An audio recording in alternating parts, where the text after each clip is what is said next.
because the task at hand is a real critical one. So this is our meeting to discuss our program and how we're going to move forward. The importance of a self-study process, well, I've chaired maybe 15 to 18 of these throughout the country, primarily on the East Coast. And they could be rather rigorous for not only the institution involved, but also the people coming in to review them. Because if what we give them is not something that they can read and understand, and it's truly us, then when they get here, it becomes a real problem. And I look at the self-study as kind of a two-way mirror. A mirror that we look at, and we see ourselves. And we want to be able to be as honest about what we look like.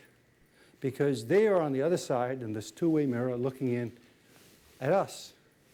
And they can see what our flaws are. So the importance of this whole process is to maintain a sense of honesty, openness, with a sense of integrity. Because we know how good we are. And we never have to compromise for the things we do. But we can always learn. And what I have found that every time that I have visited a college, I learned that whenever the teams arrived at our institution, it was a learning opportunity. And I'll give you an example that won't happen here. You know, sometimes when you do some of these studies, something chaotic happens. At least when I was chairing one. I was chairing a committee, a Middle States committee in Puerto Rico. And at the end of the day, you will find that the reviewer and the chair of the committee will make a presentation based upon what they have found. And we have an opportunity later on to respond to that. Well, at this particular visit, I'm making my presentation. And then the president of the college decides that he wants to do a rebuttal. Well, those are not acceptable. This is not a rebuttal. And this is not for us to question how they think and how they come up with their recommendations or suggestions. We will always have an opportunity to respond. So when the president said he got up there and started to speak, I went to our team and I said, we're out of here. And we left. We went to our van, and the president's staff came back and said, but we have presents for you. Oh, we came back, and we got our gifts, which happens sometimes. I'm not sure if we're going to give Puerto Rico's a little different.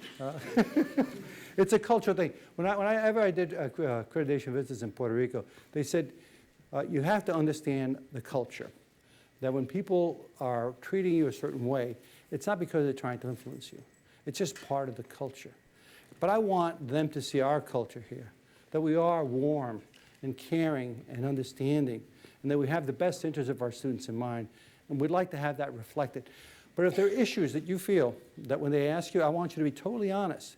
This is not about our trying to camouflage things that can be improved.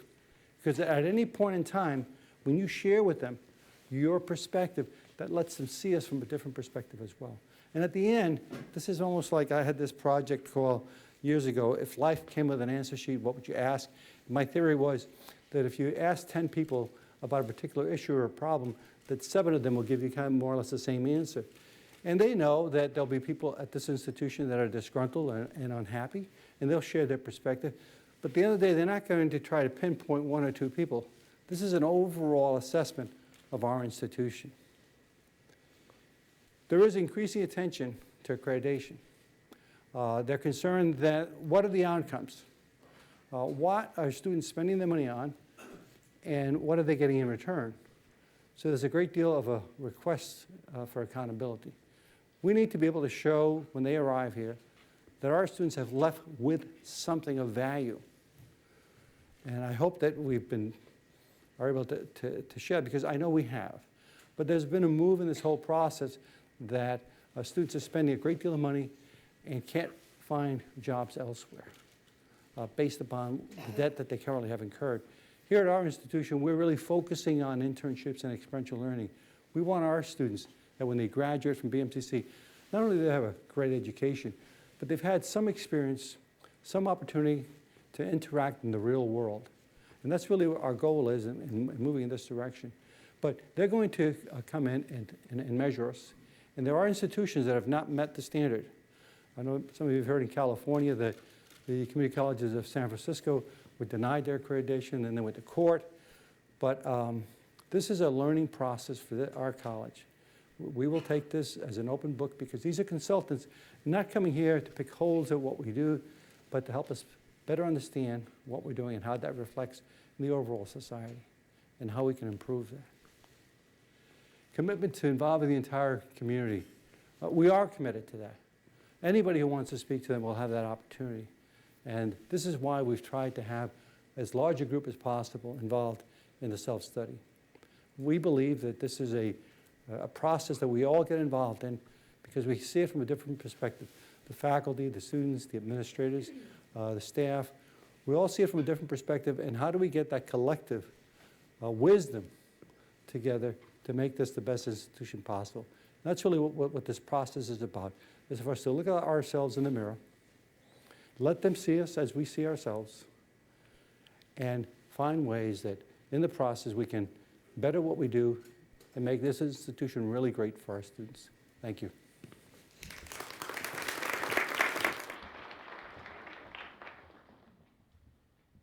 Good morning, everyone. Thank you, President Perez, and I want to thank all of you as well for being here for this forum today. It's really important for us to have regular opportunities for you to give any feedback you may have about where we are in the self-study process. I'm going to talk very briefly about the integration of our strategic plan implementation and our self-study process, because that's a really important piece of what we're doing and a really important strategy in terms of the way we're framing our self-study process. So as you know, and with the help of many of you and following many community forums at which many of you participated, we developed our strategic plan 2015-2020, reaching greater levels. The strategic plan is very sharply focused on improving student success, and it's framed by a student progression model, so that what we're doing is we're looking at key transition points along a student's journey, educational journey, and creating strategies to wrap around those to improve success. So we're talking about improving college readiness, we're talking about improving developmental education outcomes, we're talking about improving the student experience overall, the first-year experience, outcomes in gateway courses, advisement, engagement through extracurricular and co-curricular activities, and of course, the most important elements, improving retention rates, improving graduation rates, improving successful transfer, and as the President was talking about, improving job placement, and not just any job placement, but jobs that have family-sustaining wages. So in terms of student success and in terms of that progression model, we've clearly laid out in our strategic plan the strategies around that. And what we decided to do was integrate the implementation of the strategic plan with our self-study process. So a couple key ways that we're doing that. One is that the Middle State Steering Committee is also functioning as a strategic plan implementation committee. So instead of having two separate committees, two kind of parallel processes, we're having a single integrated process, and that's an important strategy for us. The other piece is that, as you'll hear today, as we report in a minute on the progress and the 7 standards, in addition to asking very explicit questions about providing evidence about how BMCC is meeting, or in most cases exceeding, the standards required, we are going to ask the question of each group, how can we improve student success and how can we improve institutional effectiveness, that directly linking those self-study chapters to our strategic plan. And the other piece of this is we have, in association with our 5 strategic objectives, we have 20 plan outcomes. And what we decided was that 20 is a lot, and we will need to focus on those over the course of our 5-year plan, but that we identified 7 to focus on for this year, and we wanted to just share those with you. And again, the self-study groups are well aware of this and thinking about this in terms of how they're creating their narrative to demonstrate the evidence that we're meeting or exceeding standards. So just to share with you the 7 that we've chosen, one is improving developmental pass rates. Obviously, we will never improve retention and graduation rates at BMCC without improving developmental education outcomes, and we're doing a lot of really great work in that area. Second, reducing DFW rates in gateway courses. And so DFW is code for students who receive a D, an F, or a W withdrawal in a course, and thus that's not a successful effort for them. And so we have a gateway initiative underway and other ways to think about, again, that key transition point for students. If they can't get through a gateway course, they can't proceed on. Third, increasing first and second year credit accumulation. We know from research here at BMCC and nationwide that credit accumulation and momentum are very important in terms of student progress and success. And so that if we can get students, particularly through accumulation of credit in the first year, and particularly those early courses, and I've just seen recent research about the importance of the first 5 courses, so really focus on that early experience. That's going to help with student success. Increasing first-year retention rates, I already mentioned. Increasing student satisfaction with student services and communication. This was something that was identified by our students in student satisfaction surveys, and something that we see as very important. Increasing participation in workforce development. So this is our effort to think about our role as a community college in terms of community development, workforce development in our region. And finally, increased participation in co- and extracurricular activities, which I mentioned too as an important engagement strategy. And so again, the main message here is that we're integrating our strategic plan implementation with our self-study process to really optimize the process of examining ourselves through the self-study. So with that, I will turn it over to Dean Schultz.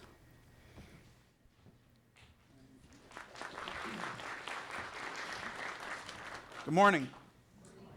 Okay, I can't stand behind podiums. It just doesn't work for me. So what I'm going to do is try to just give you some information basically about what accreditation is. So before this Middle States process, how many of you, by the way, knew what Middle States was or had heard of Middle States? Okay, that's pretty good. That's actually pretty good. So regional accreditation is a process where institutions across the country are responsible for meeting a set of some standard guidelines, and it varies dramatically from region to region. Under the new standards that we're under, we have 7 standards, and you'll be hearing from each of those working groups in a couple of minutes. The region that I came from before I was in New York had 87 standards. So as you can see, it varies wildly, honestly. So who is Middle States? It is our regional accrediting body. There are, by the way, 6 different regional bodies. Middle States has all of the Mid-Atlantic states included in it, and when people hear Middle States, I think a lot of times they think about this big organization that probably sits in Philadelphia. In reality, they have about 15 staff. It's not that large. They really depend upon the commissioners, which are individuals like ourselves, their deans, their faculty, their staff, presidents, provosts, from all of the different colleges who basically go on visits, take a look at the standards, take a look at what's produced by the colleges, and then try and come up with confirmation that indeed they're in compliance with the standards. So when we talk about these standards that we're held accountable to, the truth is we developed those standards. These were developed by individuals in colleges like ours, and so we're saying to the federal government, as experts in our fields, as practitioners in colleges, this is what we hold ourselves accountable to. So this is the way we engage in peer-reviewed assessment and accreditation. So what is the self-study? It's really 2 things. It's an internal audit and it's an external audit. By the internal audit, what I mean is we have some criteria, and you'll hear about those, the criteria in a few minutes. We have to identify to what degree we're in compliance with that, but more importantly, we get to use this as an internal audit. We get to take a look at this criteria. We take a look at our processes, our policies, our practices, documentation, and we say we are or we are not compliant, and this is how we know, and this is what it means for students and for those who support student success. But there's also the external part, which is where we have the visiting team, and that's going to be made up again of individuals like ourselves, led by a chair. As the president shared, he has served as a chair before, and we have individuals who will come. They'll spend about 3 days. They'll talk with a lot of people. They'll look at a lot of material, and they're basically going to come in and say, what we saw in the document you provided to us is true and accurate, and therefore we accept it, and then we will be reaffirmed. I believe, as the provost, I believe we're going to have a lot of areas where we're actually going to be commended, because I think there's a lot of really good information that we'll be able to present. There's a lot of great stuff happening here, and really this is our opportunity to tell our story. As you know, in many cases, we're held to standards that may or may not make sense, like 2-year, 3-year graduation rates, transfer not being a success factor. This is our chance to say, we are excellent. Here's how we know, and here's how our students are benefiting, and those who support students as well. So what is the process to complete it? You'll hear about that as we have, again, the 7 groups. Each group has about 15 individuals on it. There are 2 co-chairs, and they are currently writing their narrative. And I can tell you that I've spoken with other accreditation liaisons at other institutions, and I am positive that we are in very good shape because we're further ahead than any of the other institutions that I've talked to so far. So they're going to complete the narratives. They're going to have that draft. It's going to come to myself and a small team. We'll review, and come February, the college will have an opportunity to look at the first draft of the document. And how will I know what's going on? Events like this. We're going to hold one of these each semester. You've seen emails from the president. On our website, we have, to the right at the bottom, information about the self-study, information about strategic planning. Please look at it. Become familiar with our SharePoint site. We have some public documentation that's very useful for you to read. And why are we doing this? I like to break that down into 2 things. We're doing it because we have to and because we need to. Now, how do I differentiate those? Well, we have to because if we're not regional accredited, our students are not eligible for Title IV federal financial aid. How many of you in here knew that? Okay, that's good. So obviously it's pretty important. You know, a few of our students do take advantage of financial aid. Just a few. I think we're, 70, 80% Pell eligible. So quite a few. So we do it because we have to, but we also do it because we need to. We need to take time to stop what we're doing and actually self-reflect. We have to take a deep look inside across all of what we do and make sure that we are indeed serving our students, serving those who support student success in the way that we believe that we are. So this is a very good process, and the teams, as they'll talk to you, they are not trying to prove exceeds the standards with everything. They are looking honestly, and if there are areas where we're currently falling short, that's areas for improvement. And as you'll see with these 4 questions, which are guiding their overall process, the first one really is, it's the have to thing.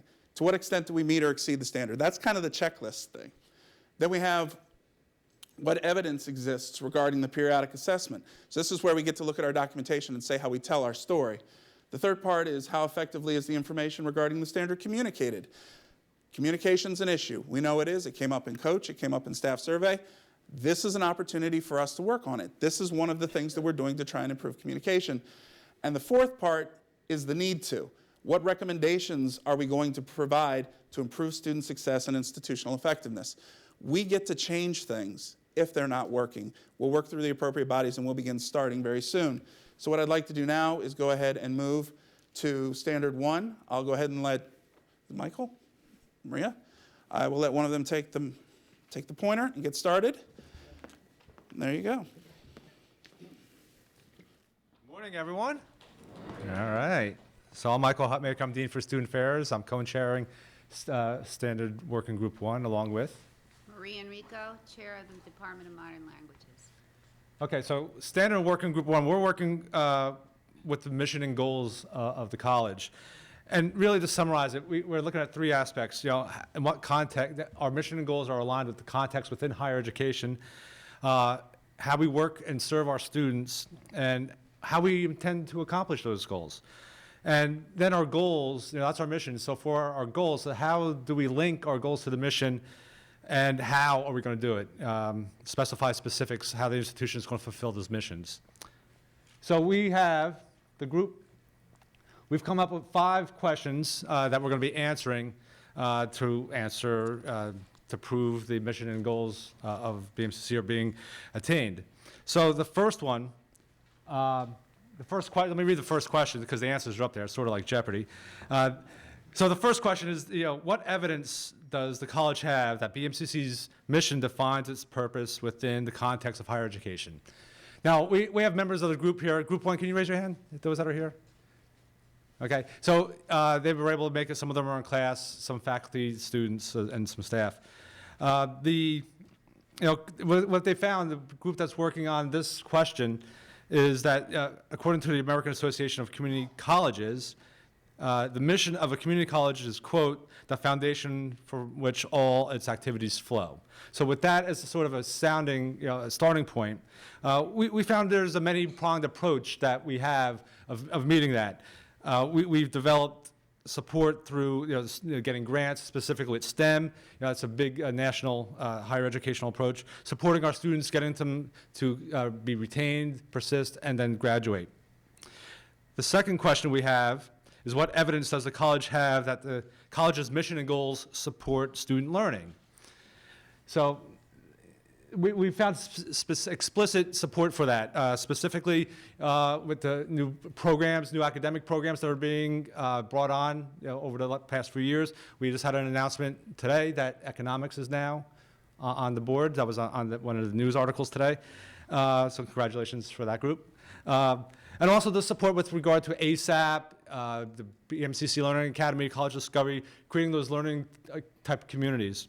We're also supporting students outside the classroom with all the co-curricular experiences, learning, experiential learning, as well as the academic support with the LRC and the Academic Advising Center. So those are some of the examples that we've been finding.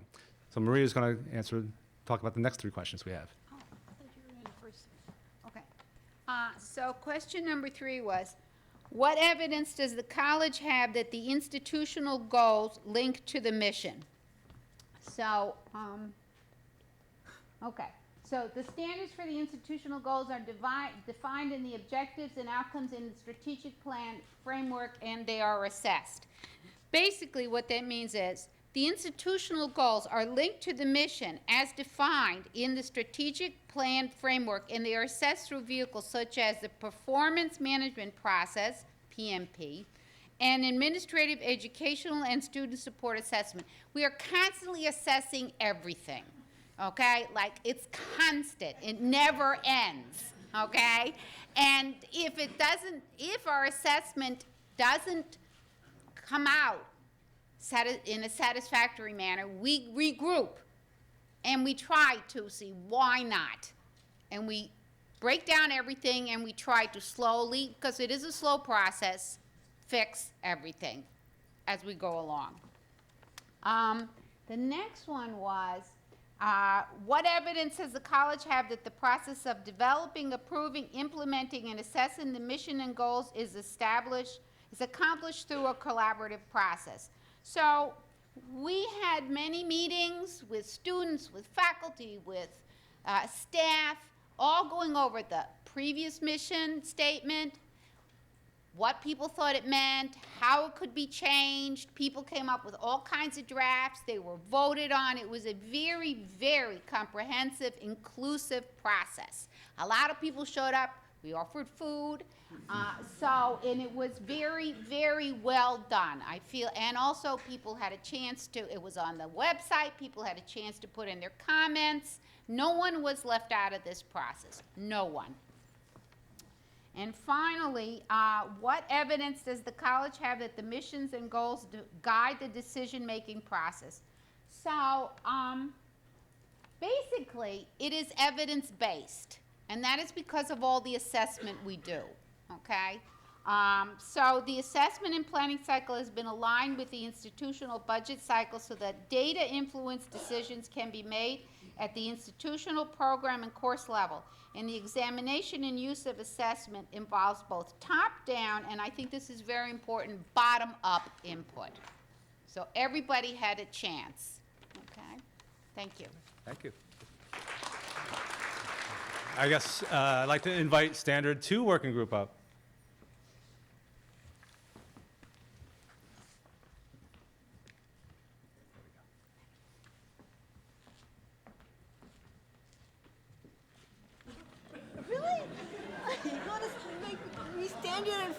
Myself? We'll work this out. You're presenting, and I'm gonna and you're sitting there? give you moral support. Right, Yeah. by sitting there. Great, You Bob. Okay. You're gonna go through the standard. You want me to go through the process? Yeah, go Okay. ahead. Good afternoon. Good morning. Our group has taken the approach. We began the process as directed by Chris and the provost in establishing a document roadmap and looking at documents that might be related to our standard, which is ethics and integrity. After we looked at the document roadmap, we divided those documents among our members to go out and source it, get it, provide Chris links to it, get hard copies to the degree that those documents don't exist in a link format in an electronic database. And then we assigned those documents to various members of our committees. Those documents were assigned, and they were asked to prepare a very rough first draft narrative describing what that document is in relation to the criteria, to what degree it relates to that criteria, and give us a narrative on that. So we have begun the process of writing our narratives, but we also structured it around some questions that Sangeeta is going to share with you to guide us. Now we're going to go through a second draft of looking at those questions, those documents, not in relation to criteria, but in relation to these guiding questions to help us write a narrative that we think will tell the story of BMCC. Thank you, Bob. So Bob jumped the gun a little bit, but, well, let's just start with saying that I am Sangeeta Bishop. I'm the chair of Social Science, Human Services, Criminal Justice. This is Bob Diaz, the VP of Legal Affairs, and we are co-chairing Standard 2. Standard 2 is ethics and integrity. So that's the definition. But really, what we are trying to do, or we're trying to assess it, is this really a place that is committed to maintaining ethics and integrity? That's our story, and that's what we are trying to assess. So how are we assessing this? Well, these are the questions that we are looking at in the standard. And I'm not going to go through each of the questions, but I'm just going to give you an idea of how we are doing this. So if you look at the first question, appropriate policies and procedures which are fair and impartial are in place. We are, of course, still being guided by those 4 questions that Chris put there right in the beginning. Are we meeting or exceeding the standard? If not, what is it that's missing? What is it that we can do to make sure that we are in fact in compliance, and what is our story behind this compliance? So appropriate policies and procedures, fair and impartial. What kind of policies and procedures are we talking about? Grievance policies. We have a grievance policy. We know that. It's documented. How is it documented? How is it disseminated? How can it be used by faculty, by staff, by students to file grievances? How are those grievances addressed? Are they addressed in a fair and impartial manner? And are they addressed promptly and appropriately, and also equitably? So what we have done, as Bob said, is we have a team, and if our team is here, we would appreciate it if you would raise your hands or stand up and be recognized. Thank you. Some people are here, and we have about 15. Thank you. We have about 15 people on our team, and people have been working very hard in getting the documentation that will show us whether, first of all, does the documentation exist? Second, is this documentation fair? Is this documentation addressing the needs that this question is designed for, this criteria is designed for? And if not, where is it that we have holes and what we can do to remedy that situation? So that is our first question. The next question was, college promotes accessibility in terms of financial affordability and provision of support services to students. Obviously, this is something that is related to funding, it is related to financial aid, it is related to making sure that our students will graduate debt-free as far as possible, which is a big mission for our college. So again, we had our group worked on getting together documentation. As Bob said, we are now working on writing the stories, the narratives, trying to see where we fall in with each of these questions and the criteria that we have. We have about 9 criteria that we're looking at. And the very last one that I think is important is to look at what kind of assessment are we doing, and there's that word assessment again, which we can't escape, is how are we assessing our ethics and integrity procedures that are in place, and whether these policies are being implemented. And as we are doing this, we are learning that there are some places we might need a little bit more work than we have, and there are some places where we're doing a great job. So this is where we are right now, and as Chris mentioned, by the time, by February or something, we'll have a narrative that will be available to everybody to look at. And in the meantime, our request is that if there is anything that you feel is relevant to ethics and integrity at BMCC, if you have any information that we may have looked at, we may have overlooked. If you go to the SharePoint website, you will see all the documents that we already have. But if there's something that seems missing, that is something we could use, please send it to Chris, Dean Schultz, and he will make sure that it is made accessible to us so we can use it as we write our stories. Thank you.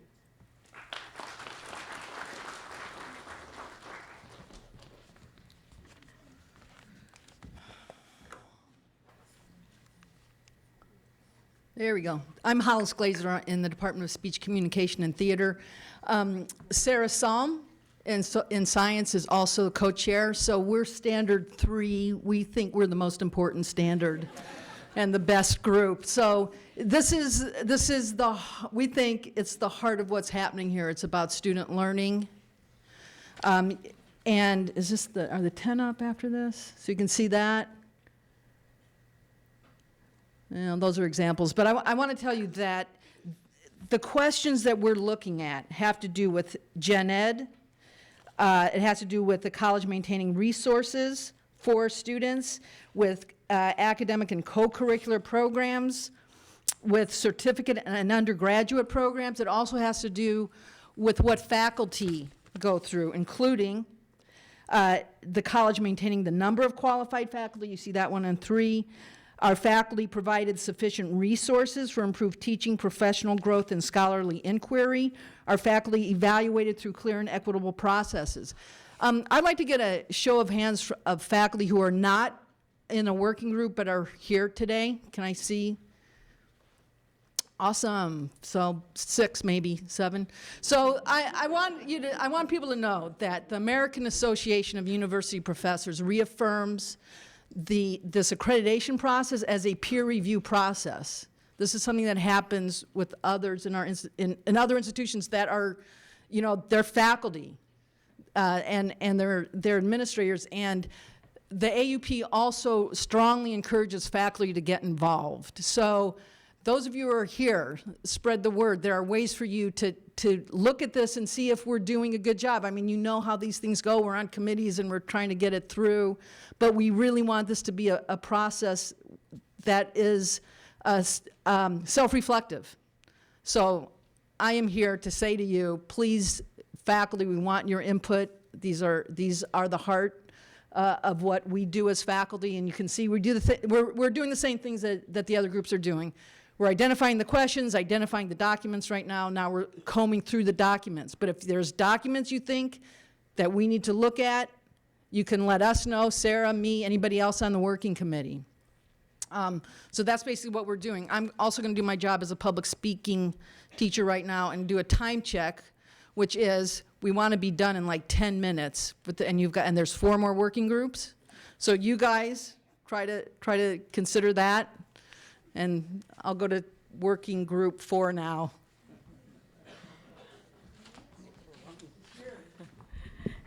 Okay, we had to rush to get down here to make sure we were in the time frame. My name is Marva Craig, and I'm the Vice President for Student Affairs. And I'm Ken Levinson, Chair of Academic Literacy and Linguistics. Good Friday morning, everybody. So we are Standard 4. And that is our goal right there. And we'll go quickly to, we have 7 questions. Instead of putting all of them up there for you today, we've decided to just kind of cluster the questions into 3. Because those are the 3 things we're really looking at for this standard. So we did question 1 and 3. We're really looking at our institutional policies and practices, including developmental skills and the effectiveness and the type of support. We also clustered for this conversation question 2, 4, and 5. So you'll see that we're looking at the services, the co-curricular, how coordinated they are, and what have you. And then we're looking at our 6 and 7. We can cluster it into whether or not we're providing accurate information about financial aid and if our student records are secure. The provost also mentioned that the strategic plan is important as well. So what we did was we looked at the 7 strategic goals that the cabinet said we would focus on for this year. And we want to see how they integrate in our, how they align in what we're doing as well. So we're doing both at this time according to the plan, and we've numbered them and where they align so that we can guide our committee. We're looking at documents, sample documents that we've looked at so far is like our Noah Levitts that we send to our students that will give us kind of the student satisfaction measure. That's an example. And the process and information will be like our registration, the brochure. So all those in student services will be contacting you to get copies of those. And then the different documents, you can see how they're clustered. So what Ken will explain to you now are some of our findings. Yes, I'm just going to be quite brief here about some of the preliminary findings. So they're really we're just looking at a sample here. And one is reflecting on strategic plan goal number 2 on improving developmental outcomes. Where we have a sample of QuantWay outcomes, where QuantWay has really performed remarkably well in the math department, as opposed to the non-QuantWay traditional algebra courses. I mean, we're looking at things like 70% pass rate compared to 35% pass rate in one of the comparisons. And we'll continue to look at all other aspects of how developmental outcomes are being met. That we're meeting the standard, that we're exceeding the standard, and of course with our overall goal of really improving those outcomes. Also, I'll speak just briefly about the co-curricular engagement and student success, and that we looked at the Office of Student Activities Assessment Report, the Student Experience Survey, and both assessments indicate so far, high student satisfaction, evidence that student life, including athletics, co-curricular activities, enhance the learning environment and foster student success. Okay. So we are, as you can see, it's a very big standard because we have to show that we're touching all of our students. So we've decided in our group to do a point system. Many of you have a driver's license or a state ID. And to get one, you have a point system where you have to bring this document and that document, and this you'll get so many points for and what have you. So we've decided that we've told our working groups that each document, give it a point system. So if we have a Noah Levitts where we talk to the whole university and to all our students and they're responding to us, that will get more points than, for example, Office of Student Activities if they're surveying 15 students. We also are engaged, our students are very engaged, and I know they're not here today because they have classes, but one of them, while the student was listening, stood there and started creating a survey that we should give. Luckily, Chris had done it and sent it 2 weeks ago already. So our students are very engaged. They will serve as auditors because we know that they can't read through all the documents with their schoolwork. They have access to them, but they will be working closely with us, serving as auditors and giving the students perspective. So we look forward to the students being very engaged. Thank you. And thanks to the members of the committee. I see several of you up here. We have a big committee, and several of you are here today, so thank you. Thank you.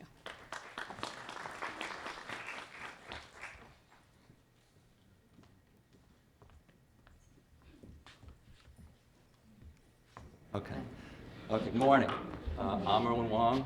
To borrow a phrase from Marva, I'm your Dean of Academic Programs and Instruction, And I am Anna Salvati, a member of the CIS department. and we're the co-chairs for Standard 5. All right, I'm going to give you a little chat. I'm going to give a popular culture reference at the end. You can tell me whether you know it or not. If you do, I'll have Marva give you some swag. All right, two 10-year-old boys are talking, Jonathan to Damien. And Jonathan has his pet dog, Crypto. And Jonathan says to Damien, I taught my dog how to whistle. Damien says, really? Go ahead, prove it. And Jonathan says, Crypto, whistle. And Crypto looks up at Jonathan, licks him, wags his tail, but nothing happens. And Jonathan says to Damien, I told you I taught him how to whistle. I didn't say he learned it. That's at the heart of Standard 5. Standard 5 is about educational assessment, determining whether or not our students have indeed learned what we say we've taught them. And that's also at the heart of our strategic plan about student readiness, their experience, their learning experience. It's also about what we do as an institution of higher education. Now, as a community college, we're very fortunate because we do research, we do service, but most important, nationally, community colleges are known for excellence in teaching. And the question then is, how do we demonstrate that, in fact, we are doing what we say we do? How do we know that, in fact, the students are learning what we say they should in the programs, in the courses, both inside the classroom and outside of the classroom? So Anna's going to talk to you about the process that we've gone through, but before she does, I need to make one correction to Hollis. She was wrong. Standard 5 is the best and most important. Okay. Hollis, I forgive you. Anna, go ahead.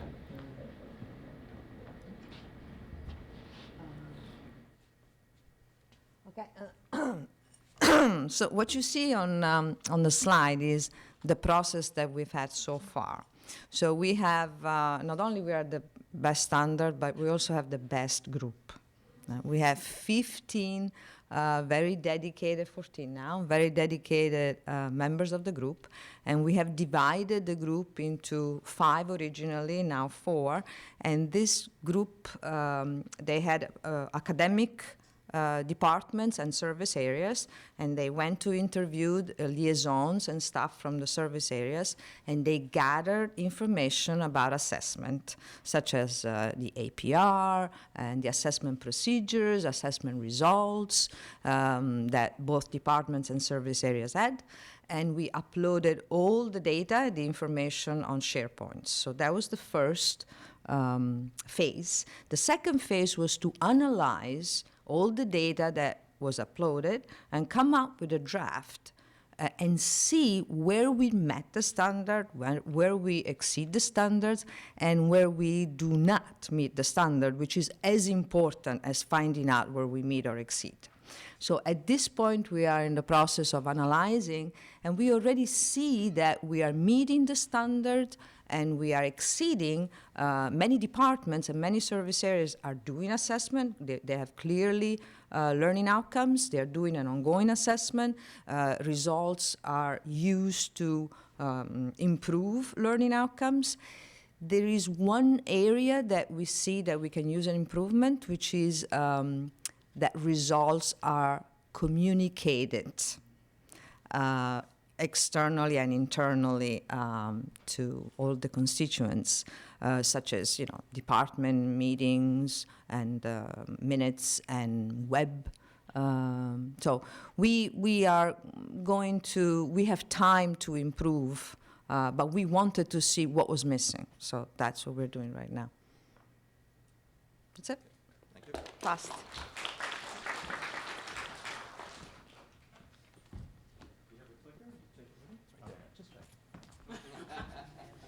Good morning, everyone. My name is John Montanez. I am the Dean of Grants and Research Administration here at BMCC. To my immediate left is Professor Charles McGill from the Music and Art Department. Our committee was charged with looking at strategic planning and in particular the relationship between planning, between assessment, and between budgeting, or as we call it, resource allocation. I'm going to ask Charles to talk a little bit about the process, and then after he's finished, I'll explain to you what the next phase and what we're doing in terms of addressing these three elements. Charles? Thank you. Thank you, Dean Montanez. Hi, everyone. Good morning. The committee made up of, and I'm going to read, I'm told not to go off script. That's the only time I will do that. The committee made up of faculty, staff, senior administrators, and a student that comprised Standard 6 is one of 7 standing committees tasked with examining 3 things: planning, resources, and institutional improvement. With that in mind, Standard 6 was charged with determining 4 things. 1, to determine to what extent BMCC meets or exceeds the standard. 2, what evidence exists regarding periodic assessment of the standard. 3, how effectively is information regarding the standard communicated. And lastly, to determine recommendations for the college based on findings from the internal audit. A few things were important to the process. That we, A, wanted to be sure the institution's planning processes, resources, structures are aligned with each other and are sufficient to fulfill its mission and goals. B, to continuously assess and improve its programs and services. And C, to respond effectively to opportunities and challenges. Our efforts resulted in the slide that you see before you and are based on a thorough review of roadmap documents that we requested from the college. We worked with 3 assigned groups, and our preliminary assessment is that BMCC exceeds the standard in the area of planning. The college possesses, maintains, implements, and organized systemic planning process. These processes are clear and ensure meaningful involvement. These are articulated thoroughly in the strategic and operational planning models which are available on the college website. With regard to assessment, BMCC meets this standard by virtue of our institutional effectiveness plan that ensures that the college possesses, maintains, implements an organized systemic model as well as organized and systemic planning process. And lastly, we determined that BMCC approaches the standard regarding resource allocation. Some of the questions we considered are resource allocation processes based on assessment results and aligned with the institutional mission and goals with the strategic plan? Does BMCC maintain appropriate policies and procedures regarding human resources, and are processes in place to determine institutional needs and assessment? And what is the process for utilization of institutional resources? After reviewing BMCC's governance plan, published timetables, college strategic goals, and budget allocation processes and reports, we determined that BMCC approaches the standard regarding resource allocation. The next phase of our work is as follows. The committee will need to answer 2 critical questions. 1, is there evidence beyond the literature review to support the group's preliminary findings? And 2, are all 3 of the key elements aligned to establish an integrated planning process? This is an early stage of our assessment process, and we feel confident that Standard 6 is well on its way to achieving its charge and exceeding or meeting the standards. And on behalf of the Standard 6 Working Group, I thank you for listening. Thank you, Charles. I first want to just comment that our committee has worked very, very hard. We meet every Monday at 10 o'clock in our office, and we've had almost 100% attendance. So I want to thank the committee. But I think where we find ourselves now is back at square one. We've gone through the lit review process. Intellectually, we think we know how these procedures or these elements talk to each other. But the $64,000 question for us is, stepping back, is really 2 things. Are they integrated? Are they such that one feeds into the other? And I think the bigger question that the committee's been asking itself is, how are these procedures driving one another? And I think this is the most important one. Is planning, or does planning and assessment drive budgeting, or does budgeting drive planning and assessment? And that's the question that the committee will be looking at over the next 4 weeks to come back with its final recommendations. Thank you.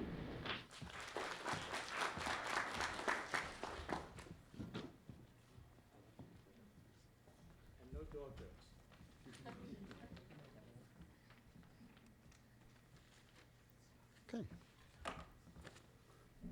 Good morning, everyone. I'm Sunil Gupta, I'm Dean of Continuing Education, and my co-chair is? Hi, I'm Janice Walters, Chair of Teacher Education. Okay. So our group of 14 individuals have been working on Standards Group 7, which focuses on leadership and governance, which is a critical part of any institution's success. It sets the tone and sets policies, and it gives clear guidance on how to proceed and how to develop.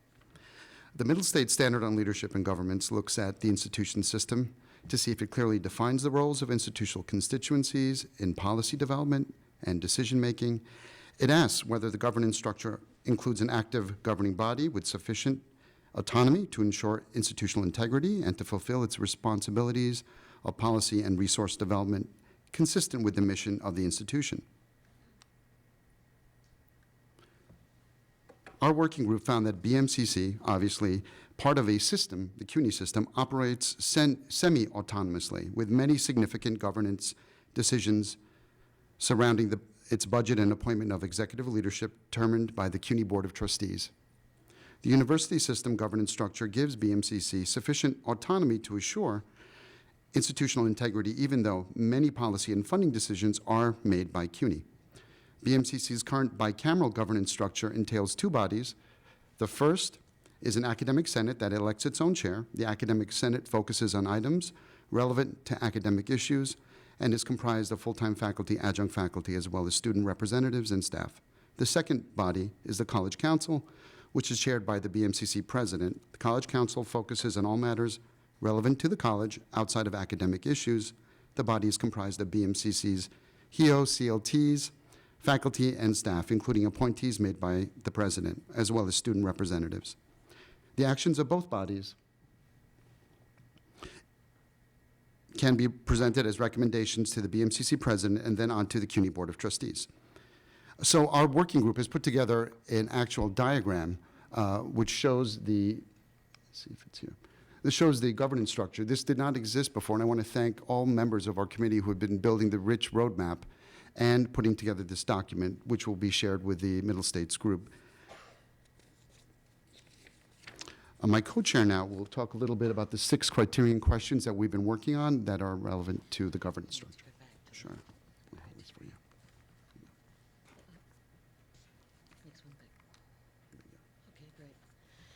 We went through the process of dividing into these, I'm sorry, I'm just getting this correct, our working group into looking at these 6 different standards. And we divided into groups and went looking for documentation that would help us to determine whether we actually meet those standards. And one of the things that we found is that it was very difficult at times to find the documentation that we needed. It's not that it's not there, it's definitely there, but it's in different locations. And so, that's one of the challenges we found, and certainly one of the recommendations we will make, that would be helpful for documents to be all in the same place so that it's easy to find them. But I'm not going to go through and read each of these standards, certainly in the interest of time, as Hollis alerted us to. But basically, just to sort of summarize, we looked at the fact that there was a clearly articulated and implemented governance structure that allows for institutional decision-making. And I think Sunil addressed that in what he said, and that there was significant and appropriate clarity and transparency in the relationship between CUNY and BMCC. And I think one of the interesting questions also that we found is, to what extent are we autonomous? And we found that, we really are semi-autonomous. And, we're still in the process of looking at these documents and asking more questions of ourselves as we begin to write our story. So I once again, I think as one of the other groups did, invite any faculty who have documents that would be helpful to us. Please let us know. Come and speak with us. We'd love to hear from you or any questions. So I want to thank our group for all their work, and thank you.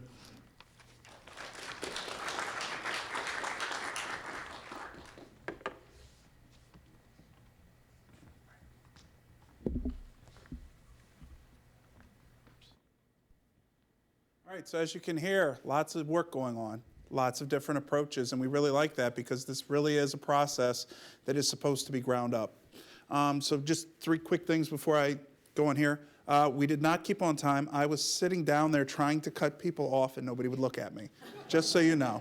So we'll try and get that better for next time. However, 16 people, mainly faculty and administrators, just spoke in less than an hour. That's pretty good.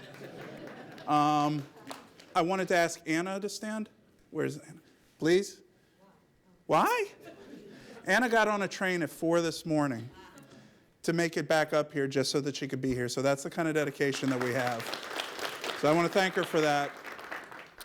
And one of the things that I want to say is as the documents come out, as you have a chance to read them, please see if it passes the smell test. This is really important. Is what we're saying, does it make sense to you? Does it resemble your experience? This is one of the main reasons we have students on each of the groups and why their voice is so important. We want to make sure that what we're writing jives with their experience. So this will be a process of continuing to work through this. We'll go through various iterations and we'll get to where we need to be. We are, in the inaugural class, going under the new standards.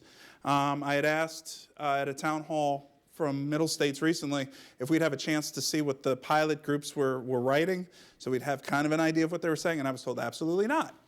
So we are, as one person in the room said, well, I guess we're guinea pigs. And I actually think at this institution we're trailblazers. I believe that what we're doing is going to create the benchmark for what other colleges will be held to, the standard they'll be held to with their self-studies because of where we're going. So you heard about the standard working groups and the steering committee. I wanted to make sure that you were aware. All of the co-chairs who are up here form the steering committee that the provost had spoken about, which is also our strategic planning committee. Some important dates, again, in February, we'll be getting the draft up. It will be up on the website for individuals to look at. If you have any comments, anything you want to add at any point, please email me and I'll make sure that it gets to the appropriate groups. We'll have our final-ish draft at the end of next spring. It can always go through some changes. This coming January, we'll be working with Ellie Fogarty, who is our Middle States Vice President, on selecting a team chair for the visit. So we'll be sharing that information as we get it. And I would just say continue to just be on the lookout for any information. It's all on the website. It'll be coming through emails. We'll have town halls so that we continue to communicate. And at this point, we have a little under a half hour left. I think we want to go ahead and move to questions and conversations. So if anybody in here has any questions, suggestions, comments, anything, this really is the open forum. And we have individuals from each of the standards working groups. So if you have any questions, they're here to respond. So I'd like to go ahead and just open it up for discussion. Who are the 5 people up there? The 5 wise guys.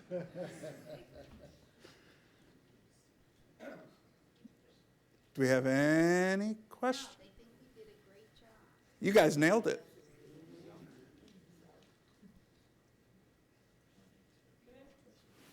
So regarding the assessments for the various programs, the support programs, are we only looking at documents internally for some of the programs? You're talking about our non-academic programs, the support areas? Right, so starting last spring, we initiated a new process of annual assessment of all of these units. For those of you in here on those units, you've probably had Marjorie come and sit down with you to help develop mission goals and outcomes. So this is the first year where all of our units who have those mission goals and outcomes will begin their annual assessment. We are about 3 weeks away from having TrackDat, which is our assessment management software, in place, and we will start training next month so that you can start putting information in on what you're doing this year based on which of those outcomes you're looking at. So really, we have placeholders to some degree in our story right now because we've got some things that we're just starting to do. So we'll be putting in the information from last spring, and then we'll be utilizing the information we gather this year. We also have LRC. Is anybody here from LRC? I can't sit there. Okay. So LRC, there's Greg. Okay. So yeah, LRC is actually our guinea pig in going through unit review, which is the equivalent of program review for our AES units. They're going through it this year, and they're also going to be a big part of our evidence showing that we do periodic evaluation of the overall effectiveness of our units as well. And that does have an external review part, by the way. The unit review, you actually have external reviewers, just like with academic program review, so that we have kind of a validation from external groups. Do we have any other questions? Hi, I'm Michelle Ronda. Hi. How did the committee decide on the 7 outcomes out of 20? I'm just curious. Are you talking about for this year? Yeah. So we have the 20 strategic planning outcomes. And what happened is we are starting a process each year where we try to identify priorities. And so what happened was we had a planning retreat with the cabinet to go through the 20 and to highlight 7. Nobody is required or mandated to take a look at those, but institutionally, what we want to do is to use this opportunity to have a focused look at those specific areas. So that's how that process came about, and this was our opportunity to communicate it. You will see those priorities now up on the IEA, Institutional Effectiveness and Analytics site, as well as on the SharePoint site very soon to show what those priorities are for the year. But we wanted to allow the president and the provost to speak to that before we made that public knowledge. And just a little follow-up to that, as a reminder that we had the 20 total that are in the strategic plan, and those were developed in community and through the community forums that we had. So all 20 of those were really community-based, and what we're trying to do is say 20 is a lot to do in a given year, and so how do we want to identify priorities that will guide the work of each of our departments?